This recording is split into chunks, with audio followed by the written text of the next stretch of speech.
How's everybody else? Everyone I associate with is thriving in abundance, limitless. Hello, welcome. I'm Helene. I'm here to review or react to Tyler Perry's Sistas. So it opens up with Karen catching them having a conversation where she's encouraging Fatima to stay with Zach. I don't know what it is about this thing, but the way Karen playing it, I'm kind of on her side. So she come in on some, gee, I mean, y'all talking about it, let's talk. They do the back and forth, him and her, not right here, not right now. Girl, Andy, you shit where you eat all the time. She can have that conversation if she gonna be calm about it. But now you concerned, girl, we already know. Anyway, Fatima says, okay, let's talk. Karen goes, okay. If her demeanor remains constant and she says some shit that makes sense, I ain't gonna be too mad at this thing. But right now, Andy is on my nerves. Andy go, I don't like this. Girl, are you 3 years old? Karen down here speaking what I said last week, girl. You up here inserting yourself, giving her information that you ain't give Karen. You chose your side. I ain't saying it's right, I ain't saying it's wrong, but it is definite. You definitely did do that. Karen, she gonna break your little ass. You might want to fall back. Again with the fork in the road and losing me. So it turns from a conversation to what now Karen is, okay, Karen upset with Andy because Andy chose sides. To some extent, I guess I respect that. I mean, I understand that. But to the extent in which she pushing it, girl, it ain't even that deep. You making yourself look foolish as hell, and you continue to rev it up. I do feel like Andy was out of pocket, but that's a conversation between you and Andy. Fatima really ain't got no bones in the situation. She got a whole new body she building over there with Zach. So whatever y'all was never that deep for you to feel a way about her. But I'd be mad at Andy, I would. But this arguing and fighting shit is lame as shit. They do the back and forth dance. Fatima leave out the room, promising to beat Karen up as I suspect she would. Anyway, Karen and Andy get into it. I really want to know what this paperwork about. I believe it probably got something to do with that first time. What's her name? Gary's wife, including them in some lawsuit or something. Anywho. But that wasn't revealed in that moment. What was revealed in that moment was that Andy watched them as they fell in love and as she fell in love. This is the thing. I still think Aaron is crazy as fuck. But what I also feel like is Andy and Fatima lied. They do be around there talking about Zach all the fucking time. So that is a lie. And on top of that, Andy as was encouraging her. If she really wanted to stay out of it like she claimed she did, she'd had no words and no time for the conversations concerning him. But she fool, and you should have knew from the giddy up. But now they down to Fatima office. In that last scene with Andy though and Karen and Fatima, she was getting them and making it more riled up than it had to be. Andy getting loud and shit. I don't know the way his direction goes, but it be just so dramatic for nothing. Some of this shit could be more entertaining if it's played more straight. However, Fatima on the phone with Zach, and they talking about closing the house, and eventually she is about to say how Karen came down to the job and got into it with her. Apparently, that's the trajectory of the call, because you know they always got to run back the scene, and the next scene was somebody calling somebody to talk about what just happened. So it went like I said before, and he is upset and trust him. He ain't gonna call her, which I'm assuming that means he finna roll up on this shit. Anyway, then Andy enters the office and asks, is she okay? Andy, girl, did you not just learn your lesson? Stay the fuck out of it. You don't even have to say nothing. You her boss. You just took your ass back to your office. But Andy come into the office, ask her what she okay, saying she love Karen with all her heart and that's her friend, but you do you. Basically encouraging her to go with that. Of course, I mean, if they all good for each other, cool, whatever, ooh la la and all that, foo la la. But however come or why do you have to state this? Why do you need input in something that just caused you more drama down to your workspace? You need to be fired too. Karen says she need to fire Pam. And Aaron gonna say, oh, don't do that lies. You tell she do need to fire that B word anyway. So the next scene is when Karen walk in and Aaron in there, but they ain't got no customers. And he came just to check on her and send Pam to the back so they can have a private conversation. They him and her about checking up on Karen, whoop de whoop, whoop up the bam. Aaron leaves out. Pam comes from the back and was telling her how good of a man Aaron is, and then Karen leaves the shop because no work ever gets done around there. So the next scene opens up with them extra currency exchange. Q called Maurice to convince him to come down when he turned himself in. They go back and forth, whoop the whoop. At the end of the call, he put it on speakerphone. Sabrina overhears it. Then at the end of the call, Sabrina goes, don't go down it. Y'all look like y'all in on it. I worked hard to convince them not to fire you because it looked like y'all was collaborating. Whoop the whoop, boo up the bam. I think all y'all should have been fired. I think you should have been the first one fired. You shouldn't be having to convince nobody. You should be saving your job, beloved. But anyway, let's continue. So the next thing opened up with Calvin on the phone with Sabrina telling her why he's traveling in this airport. He then goes to Danny's counter because, Tyler Perry. And then acts surprised that it's Daddy behind there. Let's tune in. Danny played the interaction very professionally. Yes, it is that hard to believe. It is.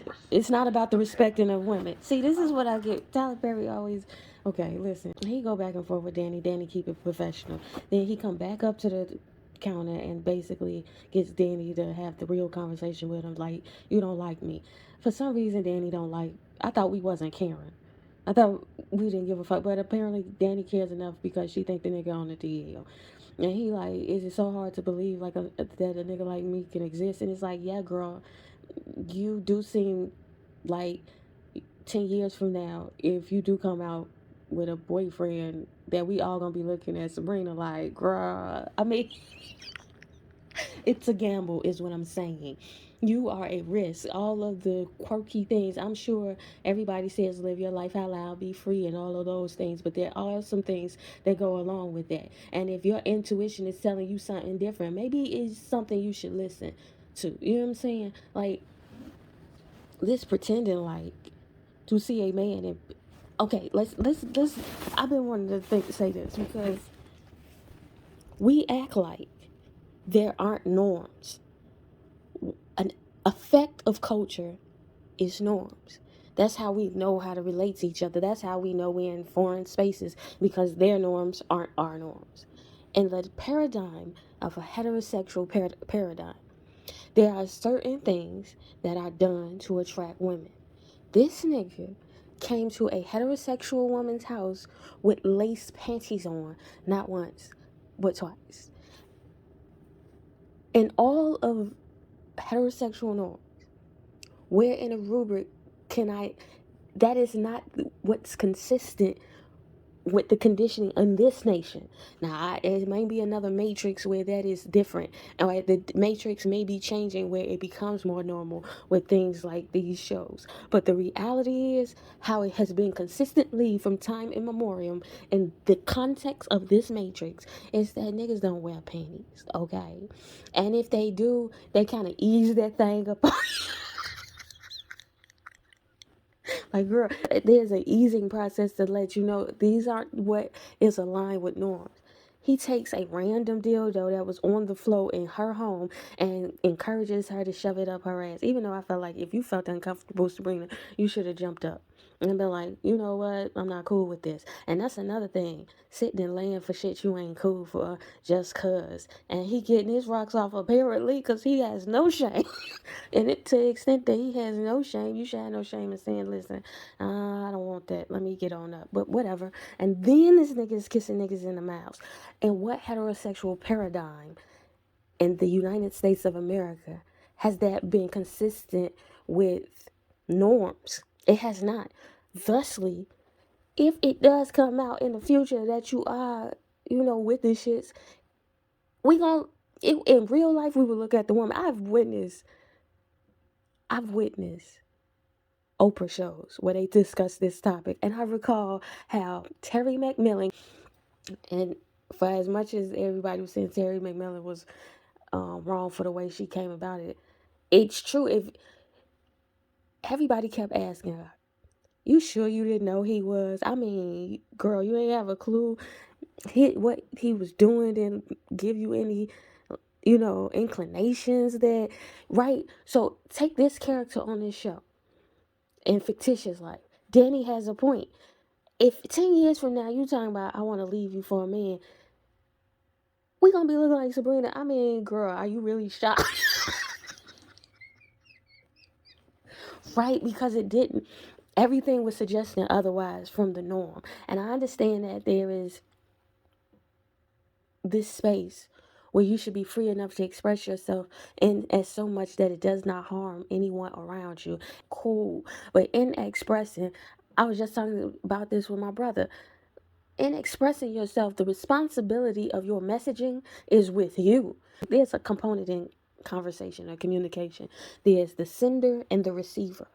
And in the middle is the transmission of the message. The transmitter or the sender of the message has to construct the message in a context that is consistent with intention of what you're trying to communicate. If that does not follow, if what you are saying or what you are doing is communicating something inconsistent with the sender is able to, I mean, the receiver is able to interpret, then it's your responsibility to explain it or to do a better job of communicating it.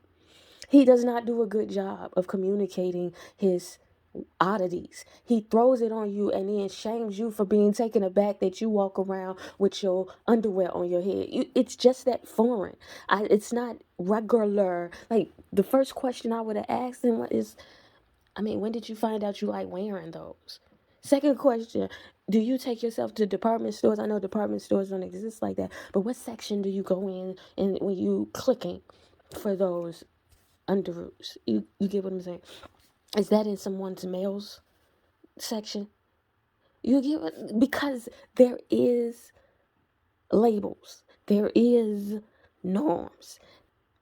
That's how we relate. And if you're not communicating with, then yes, she has every reason to be like, nah, I don't want my friend with you. Well, not that she don't, she has every reason to say she don't want a friend, but she have every reason to be side-eyeing the shit out of you. Like, nigga, he just picked that shit up off your floor and threw it up his butt. Just like, right? He just, in front of you, did a cheap version of Moesha's scene where he kissing niggas in the mouth and shit. And I'm not supposed to think nothing of it. And to Sabrina though, the character that's in her 30s, at what point do you just shut the fuck up and either take it and let him be him in peace, or leave it alone, leave him alone, and move into another section of this? He's self-righteous than a Mickey figure. And she right though. The tricky part is the manly part. I have been conditioned to see a man in a certain way. I'm sorry. I bought into the matrix. I want to see this. I don't want to see that. So basically he said, don't throw salt on my game. Don't advise her against me. And let us get a chance. Here's the thing. Does Sabrina have a mind of her own? Most definitely not. Is Sabrina, is Danny saying anything crazy though? Not really though. Last time she said, I don't care. Most often when she bring up Calvin, she don't care. So I don't understand where this perspective that she's advising her against him. Nigga, you advising yourself against her. Do you think what you do is normal so that it's comfortable to understand off? I mean, maybe luck of the draw, you might come across a bitch who's like, that is cool off rip.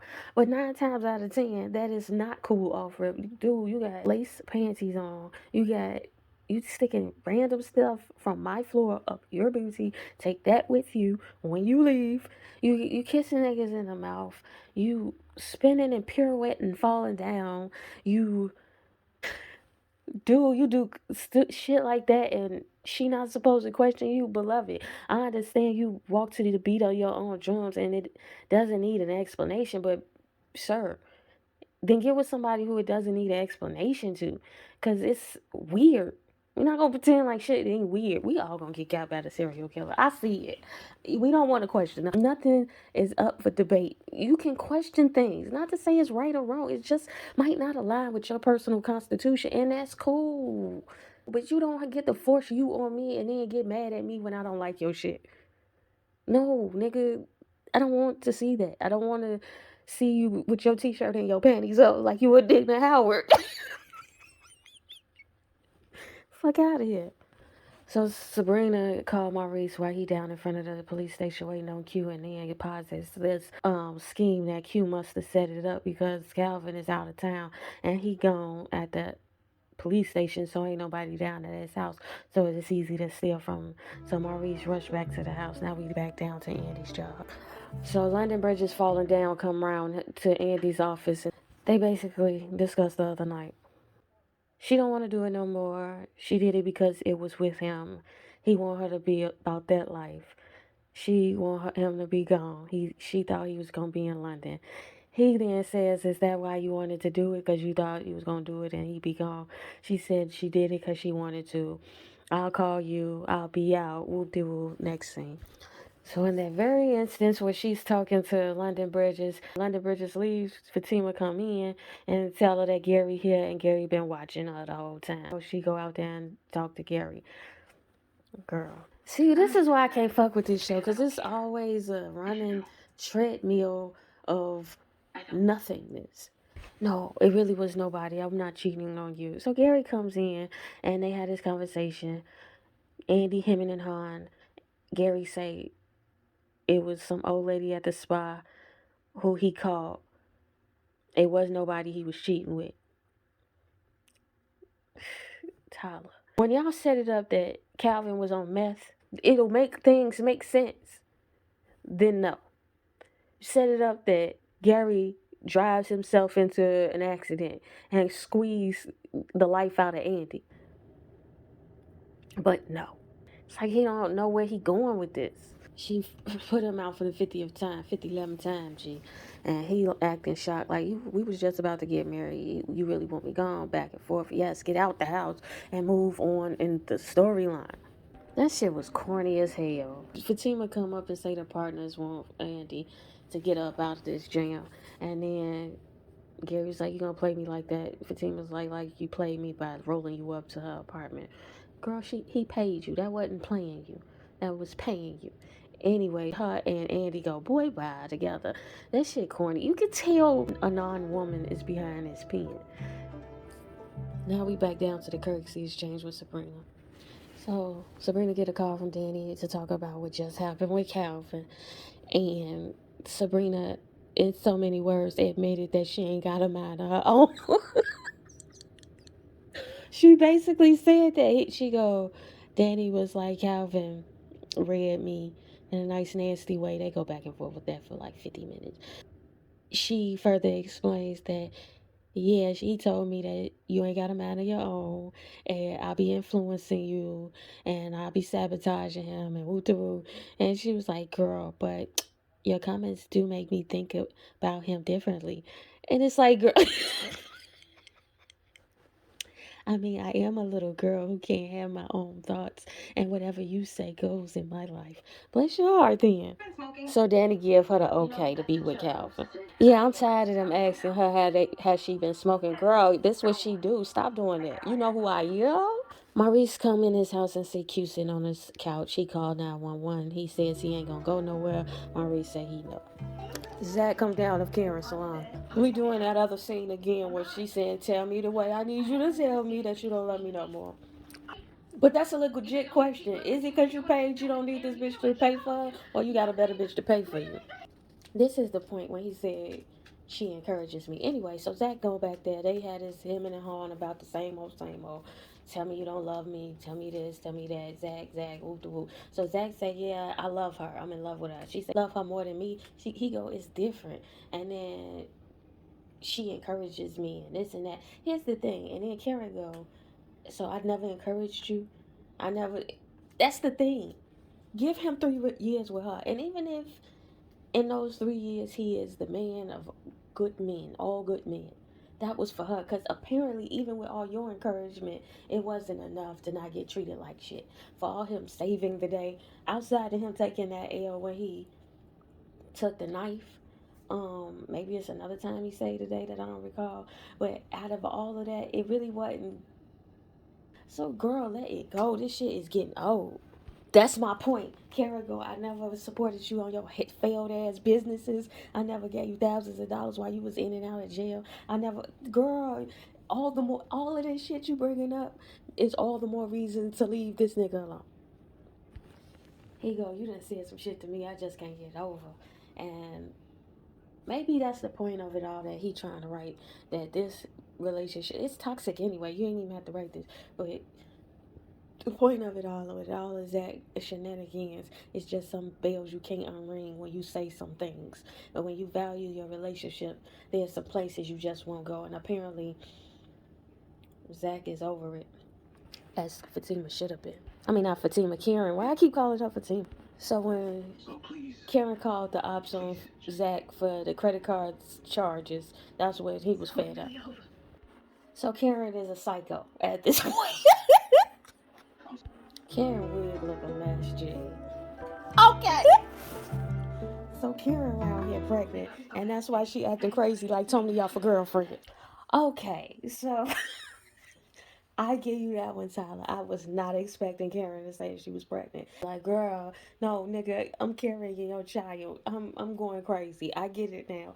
Okay, I give you that, Tyler, because, girl, it's like the episode of Girlfriends when Tony was going crazy for the little white man. And everybody's like, girl, Tony, you don't do this for no nigga. Why is you doing this for him? And then it all came out in the wash that she was pregnant. Well, yeah, that was the storyline that Tyler Perry just took for 5 episodes, where he had Karen going crazy. See, this is what I'm saying. This could have been avoided 4 episodes ago. As soon as this shit is stupid. She couldn't tell not one of the homies, listen, I'm knocked up by this nigga. Well, that was Tyler Perry's Sistas. That last scene was something else. I didn't see that coming. But anything's possible if you believe. What Minister said. Okay, so like, achieve it, believe it, and dream it. Go get it. To the ethos. Tell the future I said so.